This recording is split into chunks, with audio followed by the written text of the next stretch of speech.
안녕하십니까, NS 엄장수입니다. 반갑습니다. 요즘 가장 인기가 좋죠. 두 종류, 문어가 될 수도 있고 무늬오징어, 갑오징어, 쭈꾸미, 다양한 두 종류 낚시가 있는데 거기 맞춰서 베스 낚시 하던 노하우가 자연스럽게 이런 두 종류 낚시하는데 도움이 많이 되는 걸 느끼고 있습니다. 이런 낚싯대를 테스트하는 과정을 초보자 입장으로 같이 공감할 수 있게끔 소개를 해드리려고 합니다. 어렵지 않을 거예요. 낚시는 정말 쉽게 다가가야 좋잖아요. 어렵지 않아요. 그렇기 때문에 제가 차근차근 한번 소개를 해보고 싶습니다. 가장 처음에는 가장 쉬운 쭈꾸미랑 갑오징어 낚시를 한번 말씀드리고 싶어요. 보통의 쭈꾸미 갑오징어라고 하면은 서해에서 가장 인기가 좋은 대상어죠. 9월부터 늦게까지는 한 12월까지 도보 낚시도 가능하고 배를 타고 하는 선상 낚시도 가능합니다. 일단 기본적으로 배를 타기보다는 일단 워킹 낚시, 바다 근처에 가서 뻘이라든가 자갈밭에서 캐스팅해서 이렇게 작은 애기를 이용해서 낚을 수 있는 쉬운 대상어입니다. 근데 거기에 맞춰서 어떻게 운영하느냐, 일단은 기본적인 루어 낚싯대, 이런 캐스팅용 애깅대를 시중가로 보면은 5만 원에서부터 비싸게까지 몇십만 원도 있지만 대체적으로 처음에 하면 5만 원대에서 시작하는 게 가장 좋은 것 같습니다. 애기는 이런 쭈꾸미 전용 애기들, 약간 새우 모양도 있는데 뒤에 바늘이 1개나 2개가 달린 제품들이 있어요. 또 미늘이 없기 때문에 바늘이 바뀌었다고 해서도 쉽게 빠지니까 크게 위험성도 없고, 보통에 가장 좋은 거는 서해 인근 태안이라던가 군산이라던가 충남권 어느 곳에 가셔도 낚시를 할 수 있고, 보통 뻘에서 많이 쭈꾸미가 있기 때문에 거의 걸리지는 않고, 작은 자갈바닥이나 해변가에서 하기 때문에 걸리지도 않고, 베스 낚시할 때 프리리그나 다운샷이라고 생각하시면 돼요. 그냥 바닥질 한 30cm 끌어주고 멈췄다가 30cm 정도 끌었다가 멈췄다가. 근데 중요한 거는 멈춰줬을 때, 두 종류는 바닥에서 은신하고 있기 때문에 회유하는 게 아니거든요. 조류에 따라서 흘러가기도 하지만 대체적으로 바닥에 머물고 있기 때문에 루어가 멈춰져 줘야 와서 올라탑니다. 바늘에 올라타는 게 아니고 대부분 허리를 이렇게 덮습니다. 덮고 이 무게감이 느껴지면은, 제 손에 무게감이 느껴지면은 그때 챔질을 했을 때 이 쭈꾸미가 애기에서 밀리면서 뒤에 바늘에 걸리는 과정이거든요. 무게감이 느껴지면은 그냥 감기보다는 챔질을 한번 딱 해주시면 쭈꾸미가 물속의 저항감으로 밀려나면서 이렇게 딱 걸리게 됩니다. 쭈꾸미 발 같은 경우나 몸통이. 쭈꾸미뿐만 아니라 갑오징어, 한치, 무늬오징어, 문어 동일해요. 왜냐? 비슷한 종류의 애기를 쓰기 때문에 모두 똑같습니다. 챔질을 줘야 돼요. 이거 쭈꾸미만 알아도 다양한 낚시를 즐길 수 있다는 거죠. 어렵게 가면은 지금 이 애기 같은 경우는 수평 애기라고 해서 작년 2019년부터 유행을 하고 있는 애기예요. 이게 이렇게 떠버리면은 올라타기 힘들잖아요. 그러니까 수평을 잡아줘서 쭈꾸미라든가 갑오징어라든가 공격할 수 있는 포지션을, 자세를 만들어준다고 해서 가장 인기가 있는 애기들 종류가 수평 애기인데, 꼭 그렇지 않더라도 조류가 있기 때문에 어느 정도 부력이 있어도 조류에 의해서 수평을 잡아주는 경우가 많습니다. 그러니까 선상이든 도보 낚시든 이런 애기 종류를 굳이 수평 애기 아니더라도 일단 애기면 됩니다. 300원짜리든 500원짜리든 7,000원짜리든 애기라는 거는 같은 맥락이거든요. 거기에 맞춰서 일단 처음에는 어떻게 하는지 모르니까 저렴한 것부터 시작을 하셔서 하다가 재미가 있고 내가 조금 더 관심이 가져지면 조금씩 소리가 들어가 있는 애기도 사실 거고, 야광 있는 애기도 사실 거고, 태클이 많아져요. 왜냐? 재미가 있으니까. 낚시는 재미거든요. 다양한 애기를 사용하기 이전에는 처음에는 저렴한 애기부터 차근차근 사용하는 것을 권장합니다. 워킹에서 캐스팅할 때는 뽕돌을 따로 안 쓰나요? 보통 쭈꾸미 같은 경우는 베스 낚시에 프리리그나 다운샷이라고 했어요. 이 봉돌이 들어가거든요. 유동식 봉돌일 수도 있고 그냥 고정형 봉돌일 수도 있고, 제 경우에는 고정해서 쓰는 게 가장 편합니다. 그래야 무게감을 더 빨리 느낄 수 있거든요. 그래서 처음에는 고정하는 고리봉돌, 한 800원 정도 하는 고리봉돌을 사서 달아서 쓰시면 아주 무난합니다. 몇 프로요? 한 10g, 그러니까 한 4, 5 정도. 선상을 하게 되면은 보통 한 8호에서 16호 정도, 그 정도가 가장 많이 쓰고 있습니다. 선상이라고 하면은 여러 명이 같이 옆에 붙어서 하잖아요. 캐스팅하기가 정말 어렵습니다. 그럴 때는 이제 배가 어느 정도 조류를 따라서 흘러가기 때문에 캐스팅보다는 이런 베이트 형식이죠. 이 손잡이 방아쇠 모양의 트리거가 있는 이런 손잡이로 그냥 내려서 끌어주시면 돼요. 채비는 똑같습니다. 추 무게만 틀려지는 거고 채비는 똑같아요. 하지만 낚싯대는 캐스팅이 아닌 이런 선상 전용 이런 로드, 쭈꾸미 전용 로드가 있거든요. 대부분 한 4피트에서 7피트 이내, 6피트까지 많이 사용을 하고 있습니다. 짧을수록 다루기가 편하거든요. 길면 무겁고 너무 짧으면은 배 밑전에 닿는 경우가 있으니까 한 150에서 160 사이가 가장 인기가 좋습니다. 그건 로드 이름이 뭐예요? 이 제품은 지금 퓨리어스 RS 에디션이라는 제품인데 이 제품 같은 경우 저희 NS 2019년도에 가장 인기가 좋았던 로드예요. 왜 인기가 좋았냐면은 여기는 다 카본이에요. 허리까지는 다 카본인데 이제 쭈꾸미의 무게를 부하를 느끼잖아요. 쭈꾸미가 올라탔는지 갑오징어가 올라탔을 때 조금 더 부드럽고 이렇게 티탄 팁을 사용했어요. 여기에서 한 20cm 정도가 티타늄입니다. 티타늄. 그래서 약간 부드러운 쇠 재질이거든요. 부러지지가 않아요. 보통 초보자들은 부러질까? 낚싯대 부러지면 어떻게 하냐는데 팁 쪽에서는 전혀 부러지지가 않아요. 막 꼬아도 정말 이렇게 꼬아도 부러지지가 않아요. 그래서 쭈꾸미가 올라타는 거를 부드럽게 느껴서 낚싯대를 보면서도 챔질할 수 있고 그다음에 내가 손으로 느껴서도 챔질할 수 있는 그런 역할을 합니다. 그래서 작년도 2019년도에서부터 계속 인기가 좋아서 지금은 추가 스펙도 여러 가지 나왔는데 정말 인기가 좋아요. 비싸겠네요?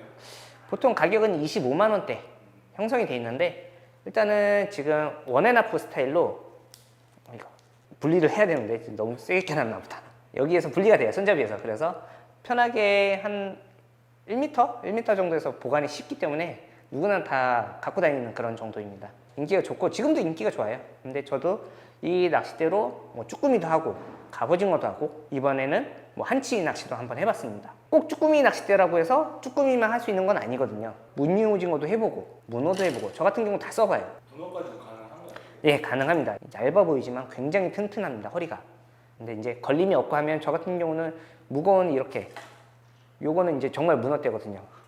허리가 엄청 센 이걸로도 거의 이걸로 하는데 뭐 걸림이 없고 좀 가볍게 하고 싶다 그럴 때는 그냥 저 같은 경우는 그냥 갑오징어 낚싯대로 그렇게도 이용을 하고 있습니다. 보통의 문어 낚시라고 하면은 여수, 고흥 쪽, 그다음에 거제 이렇게 남해 쪽에서 많이 이루어지고 있는데 이제 돌문어예요. 나오는 어종 자체가 돌문어고 선상 낚시 위주고 보통의 같은 경우는 저 같은 경우도 워킹을 좋아하기 때문에 뭐 내양의 선착장 위주나 이런 데 가서 프리지그죠. 프리지그 같은 타입의 아까처럼 똑같은 애기를 씁니다. 근데 하나만 달아도 되고 두 개를 달아도 되고 세 개를 달아도 돼요. 근데 요렇게 이것도 이제 새롭게 만든 거거든요. 이거는 뿔뽀라고 해요. 이름은 뿔뽀인데 바닥에 지금 같은 경우는 10호 뽕돌이잖아요. 그렇죠? 10호 뽕돌을 달아서 이렇게 끌어주는 거예요. 바닥. 새우가 기어 다니는 것처럼 흉내를 내는 거죠. 그리고 뒤에 이렇게 블레이드가 있으면서 조류를 타면서 바늘에 치면서 파장이 이렇게 소리 착착착. 쏙 같은 경우 돌 같은 경우 부딪히면은 착착 소리가 나거든요. 그 파장 효과를 내기 위해서 블레이드도 달고 반짝 돌면서 반짝이는 시각적인 효과도 주는 거죠. 파장이랑 소리까지. 바늘도 밑걸림에 걸리지 않도록 위로 향해 있습니다. 그리고 바늘이 두 개가 아닌 네 개죠. 속바늘 두 개, 겉바늘 두 개. 문어도 이제 감싸잖아요. 설 걸리지 않게 네 개의 바늘을 구성을 해놨어요. 보통 캐스팅 할 때는 앞쪽에다가 라인을 걸고 그 다음에 선상 낚시하거나 수직장애 물 이렇게 선착장에서 수직으로 낼 때는 윗바늘을 걸고 그리고 여기 뒤에는 약간의 이제 변칙이죠. 라면 봉다리 같은 경우나 스커트 이런 뭐 케미 이런 걸 달아주시면 이제 효과를 더 낼 수 있는 그리고 이 본체 자체가 야광이에요. 밤에 쓰셔도 좋고 낮에 할 때도 대부분 이제 연안에서 바닥 끌다가 잠깐 멈췄을 때 문어가 와서 싹 덮거든요. 그걸 보고서 닦으시라고 이렇게 하얀색을 많이 선호하고 있습니다. 보여요 그렇게? 네, 보여요. 연안 근처에 보통 이제 선착장 주변에 이렇게 던지고 루어를 보이는 경우가 많거든요. 물이 맑으니까 잠깐 멈추고 있으면은 문어가 싹 덮어요. 그러니까 애기가 없어지면은 침질하는 거죠. 아 그럼 멀리 캐스팅을 하지 않나? 네, 원거리 캐스팅은 왜냐면 걸림도 많고 하기 때문에 보통 저 같은 경우는 한 20m 안쪽? 쭈꾸미도 마찬가지예요? 그쵸. 멀리 걸면 걸수록 라인에 부하가 있기 때문에 어려워요. 멀리 안 던져도 돼요. 대부분 연안에 있습니다. 물고기는 발 앞에 있다. 제가 베스 낚시할 때도 느꼈지만 물고기들은 대부분 발 앞에 있어요. 그렇기 때문에 멀리 던지지 않고도 이렇게 눈에 잘 보이는 이런 시인성 좋은 애기로 해서 빠르게 공략하는 게 좋습니다. 문어 전용 액이잖아요. 예, 문어 전용 애기입니다. 근데 문어 전용이지만 언뜻 새우 모양이잖아요. 바닥층 공략하는 애기이기 때문에 쭈꾸미랑 갑오징어랑 문어까지 요 세 가지 어종은 가능한 것 같습니다. 입질이 확실하게 느껴지나요? 볼때 그쵸. 예, 부하감이 확실히 느껴져요. 왜냐면은 낚시하다 보면 약간 어쩌다가 이제 검은 봉다리나 그물 걸리잖아요. 그런 것처럼 무게감이 확 실려요, 낚싯대에. 처음엔 걸린 줄 아는 경우가 많아요. 저도 처음에는 문어 낚시할 때 하다가 걸렸는데 이거 무슨 그물 걸렸다. 근데 갔는데 조금씩 딸려와요. 그러면 이게 문어인 거예요. 처음에는 애매하지만 자꾸 몇 마리 낚다 보면은 그 감이 익어져요. 그렇기 때문에 처음에 부하가 걸리더라도 쭈꾸미든 갑오징어든 딱 챔질을 확실히 주시고 힘껏 감아주시면 좋습니다. 물때 영향 많이 안 받나요? 물때, 그러니까 확실히 좋은 물때라는 거는 있을 수는 있지만 우리가 그 물때만 가지고 낚시를 하기는 어려워요. 밤에 물이 들어올 수도 있고 밤에 물이 나갈 수도 있는데 그것보다는 일출과 일몰때가 가장 좋다고 생각을 합니다. 물이 갈 때가 좋긴 해요. 베이트피시, 먹이고기들도 움직이고 조금 더 수온도 안정적으로 변하고 하니까 좋은데 그래도 불변의 법칙은 아침 해 뜰 때랑 해가 질 때, 그때는 항상 피크 타임입니다. 그때를 노리면은 거의 낚는다고 봐요. 한낮에는 조금 피하는 게 좋아요. 일단은 무늬오징어나 뭐 문어나 쭈꾸미나 갑오징어나 한낮에는 해가 머리 위에 있으면은 좀 숨어야 되거든요. 다른 포식 어종한테 공격을 당할 수 있으니까 조금 더 숨어 있는 경우가 많기 때문에 더 낚기가 힘들어요. 오전 10시 이내에, 그다음에 오후 뭐 한 3시 이후에 그렇게 하는 게 가장 좋은 조과를 냈던 것 같습니다. 한치. 네, 애증이 한치. 애증이 한치. 제가 한치는 저도 뭐 베스 낚시를 하지만 한치는 작년에 한번 처음 갔던 것 같아요. 작년에 가서 한치를 꽝을 맞고 왔습니다. 부산. 제가 가서 그런 걸 수도 있는데 한 마리도 못 잡아보고 올해 다시 도전을 했어요. 근데 올해 같은 경우도 일단 공부를 많이 했습니다. 다양한 유튜버도 많이 보고 그다음에 조구사에 있는 데이터도 많이 보고 정말 노력을 했는데 거기 맞춰서 낚시를 하다 보니까 저 또한 잘하지는 않지만 이런 상황에서 이렇게 쓰구나 그럼 배워가는 입장에서 너무 재밌더라고요. 한치는 일단은 배를 타는 게 가장 현명한 것 같습니다. 연안까지 들어오는 경우는 제주도나 이제 거제도 그럴 때 연안에 들어왔을 때는 그냥 캐스팅용 뭐 쭈꾸미든 무늬오징어든 캐스팅할 수 있는 그런 낚싯대로도 충분히 낚을 수가 있고 이제 선상에서 할 때는 보통에 이제 저희 다코스 메탈리코라고 한치 전용대 솔리드 팁을 이용한 끝에가 이제 솔리드 팁으로 해서 부드러워요. 크게 부드럽게 곡선이 이루어지는 이런 한치 전용대도 써봤고 거기에 맞춰서 저는 이제 갑오징어 낚싯대 조금 세죠. 티탄인데 이 구부러지는 양이 아까 전에 보시면은 요거는 크게 부드럽게 가지만 티탄 톱은 짧게 부드럽거든요. 우리나라에서는 보통의 경우 이렇게 부드러운 낚싯대, 한치 낚싯대를 전용대를 많이들 사용을 하세요. 그래서 많이들 낚으시고 보통의 적게는 뭐 한 10대마리에서 많이 낚는 분들은 뭐 100여 수까지 하는 경우도 있는데 두 종류에서도 머리가 동그란 애들 있잖아요. 쭈꾸미라든가 문어 같은 경우는 바닥에서 서식하면서 애기를 이렇게 덮는 형태의 입질을 하는 반면에 그 강원도 오징어 있죠. 살오징어가 됐든 무늬오징어, 한치 같은 경우는 머리가 뾰족하잖아요.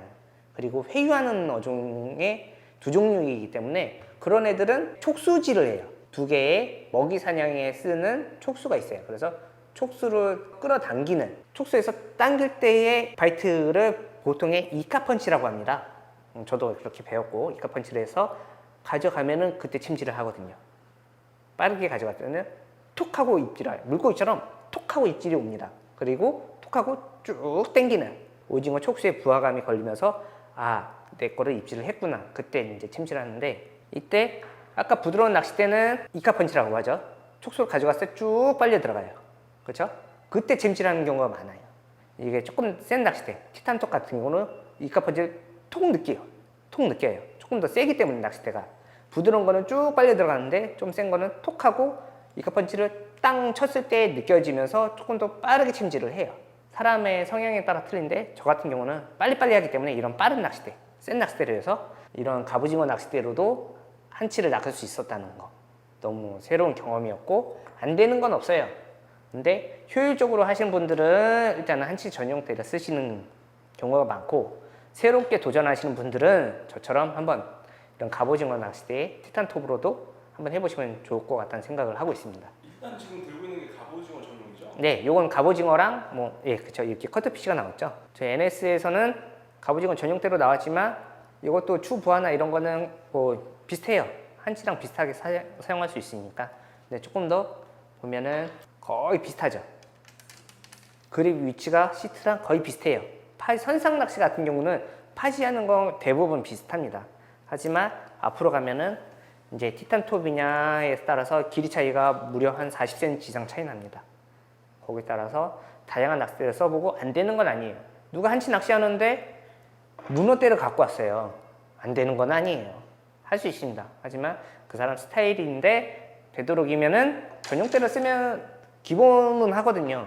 근데 저처럼 이제 도전하는 걸 좋아하시는 분들은 이렇게 뭐 갑오징어 때도 써보고 무늬 오징어, 틴런대 이런 캐스팅용으로 캐스팅해서 한치를 낚는 경우도 있으니까 이런 틴런대를 쓰시는 분들도 있고요. 이거는 한치대보다는 조금 더 세요. 틴런대 같은 경우는 긴 것들은 캐스팅용으로 많이 쓰고 짧은 것들은 일단은 내리는 용도 그리고 배에서 대상을 올릴 때 편하거든요. 채비를 손질하기도 편하고 길면은 라인이 날리면은 채비가 막 잡으려고 이렇게 애써야 되잖아요. 하지만 그런 게 아니니까 짧은 낚싯대를 선호합니다. 선상에서는.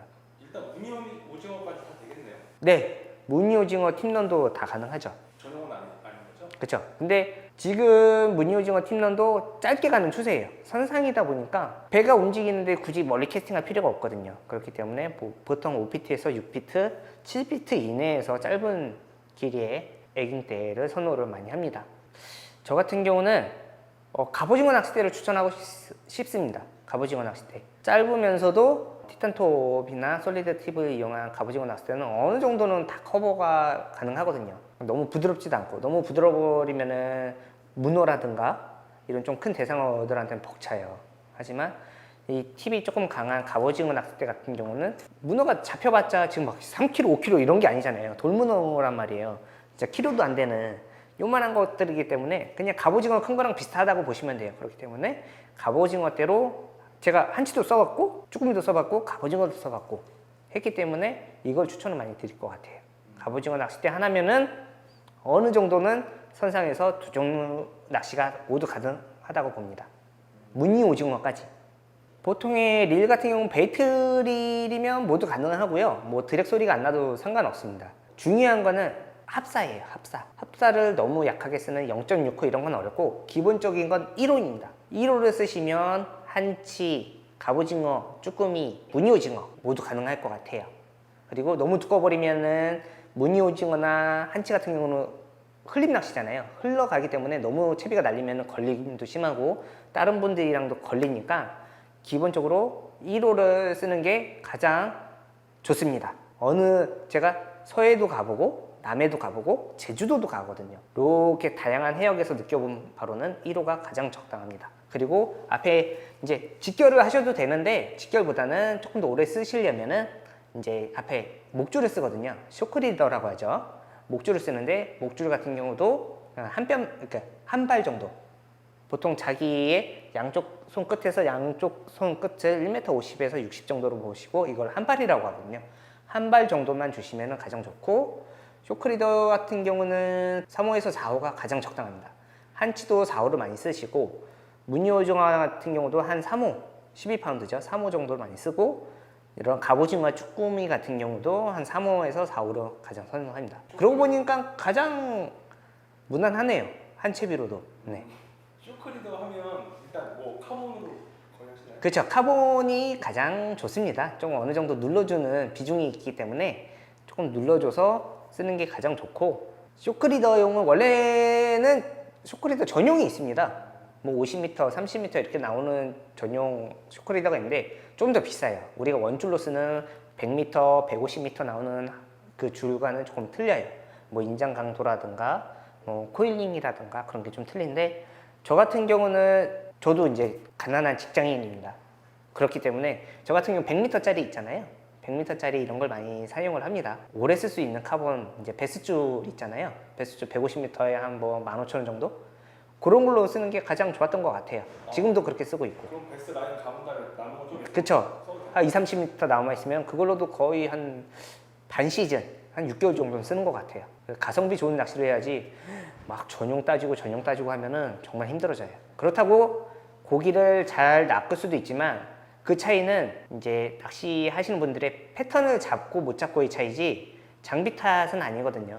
거기에 맞춰서 장비는 거기에 조금 더 도움을 주는 부가적인 요인을 하는 거지 패턴을 찾는 건 낚시인의 소질이라고 봅니다. 그 상황을 빨리 파악을 하고 상황에 맞춰서 나는 좀 센 낚싯대를 써야지, 조금 더 무거운 채비를 써야 되고 조금 더 밝은 색상을 쓰던가 라인을 얇게 가던가, 이런 거는 낚시인들의 재량이라고 봅니다. 패턴 찾는 거는. 지금 제가 하나의 비밀을 알려드릴게요. 낚싯대의 비밀. 낚싯대의 비밀이 있습니다. 낚싯대 얇은 것도 있고 이렇게 가장 두꺼운 낚싯대도 있어요. 얇다고 해서 무조건 좋은 게 아니고 두껍다고 해서 나쁜 게 아닙니다. 낚싯대를 만들 때는 저도 이제 그러니까 낚시를 좋아하다가 낚시 조구사에 들어와서 낚싯대를 개발하고 테스트하고 이런 낚시업에 있잖아요. 그래서 누구보다도 이런 내용을 전달해 주고 싶었어요. 낚싯대라는 것 자체는 던지기 위한 낚싯대입니다. 낚싯대는 일단은 채비를 캐스팅하고 좀 더 편하게 할 수 있는 그런 채비를 운영하는 데 있어서 그 채비의 무게에 맞춰서 낚싯대가 얇아지고 두꺼워지고의 차이예요. 큰 고기는 무조건 두꺼워야 돼, 그런 게 아닙니다. 그 루어를 사용하는 데 최적합한 낚싯대를 만들기 위해서 이 두께가 정해지는 겁니다. 보통 나는 무조건 얇은 거 써야 돼, 얇은 게 비싼 거야. 그렇진 않아요. 3만 원짜리에서도 얇은 거 있습니다. 갈치대 보시면 막 6m, 막 7m 하는데 나오는 거는 갈치 뭐 1m도 안 되잖아요. 그렇죠? 얇은 갈치 나오는 겁니다. 대상어의 습성에 맞춰서 채비를 내리고 그 채비를 운영하기 위한 낚싯대의 이런 두께가 결정이 되고 길이가 결정이 됩니다. 낚시인들이 낚시를 하면서 재미를 느끼고 편하게 하게끔 만들어지는 게 이런 낚싯대의 종류가 다양해지는 이유라고 생각을 합니다. 자신의 스타일, 낚시 스타일대로 낚싯대를 선호하고 거기에 맞춰서 고르시면 좋을 것 같습니다. 네, 지금 시즌이 장마 시즌입니다. 지금 뭐 비가 오락가락하고 비가 뭐 한 2, 3일씩 내리다가 또 날씨 좋고 하는데, 이 두 종류 낚시가 알다시피 바다에서 하는 낚시잖아요. 이 바다 같은 경우는 민물이 섞이면은 뭐 냉수대가 들어가는 경우도 있고 조금 더 부유물이 들어가면서 조금 상황이 급변하는 경우가 많거든요. 되도록이면 장마 시즌이 끝나게 되면 이런 두 종류 낚시를 해보시면 좋을 것 같습니다. 뭐 본격적인 시즌이죠. 수온이 오르는 시즌이기 때문에 두 종류 낚시가 정말 잘 될 것 같고, 이번 장마만 끝나면 잘 될 것 같고, 두 종류 낚시할 수 있는 국내 조구사의 낚싯대들도 많고 장비들이나 이런 루어 종류도 많습니다. 굳이 저희 NS가 아니더라도 여러분들이 다양한 본인에게 맞는 금액대와 낚싯대의 디자인 보시고 선택을 하셔서 두 종류 낚시를 했으면 좋겠어요. 낚싯대만 들 수 있으면은 어린애들부터 저희 와이프도 낚시를 좋아하고, 저희 와이프는 두 종류만 하거든요. 두 종류 낚시는 정말 가족적인 낚시라고 설명을 드리고 싶어요. 매니아층이 점점 쌓여져가는 그런 인기 좋은 낚시이니까 시간 되시면은 여름철에 휴가 시즌에 저도 두 종류 낚시 계획하고 있거든요. 그 시즌에 맞춰서 했으면 좋겠습니다.